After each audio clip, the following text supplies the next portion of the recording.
எப்படின்னா இப்போ நம்மளோட நோக்கம் என்ன, எங்க மத்திய மக்கள் தொடர்பகம்னு சொல்லியிருப்பாங்க இல்லையா, அந்த பேரே நமக்கு வந்து நம்ம என்ன வேலை செய்யணும்ன்றத சொல்லும். மத்திய அரசு, அதாவது நம்மளோட பாரத அரசு, அந்த பாரத அரசின் நலத்திட்டங்கள் அனைத்தையும் மக்களுக்கு கொண்டு போய் சேர்க்கிறது. அதுக்கு நாங்க ஒரு பிரிட்ஜ்.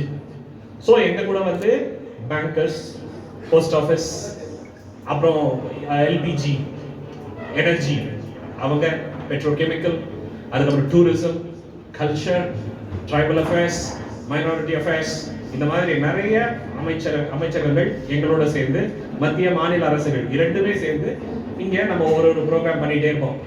இதோட நோக்கம் என்ன சார் அப்படின்னா, ஏன் வந்து நாட்டில் பணக்காரங்க குறைவா இருக்காங்க, ஏழைகள் நிறைய இருக்காங்க.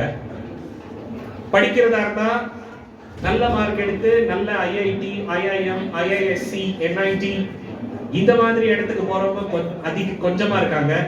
மற்ற ஆர்ட்ஸ் அண்ட் சயின்ஸ் காலேஜஸ்ல நார்மலா ஆவரேஜ் ஸ்டூடெண்ட்ஸ் நிறைய பேர் இருக்காங்க.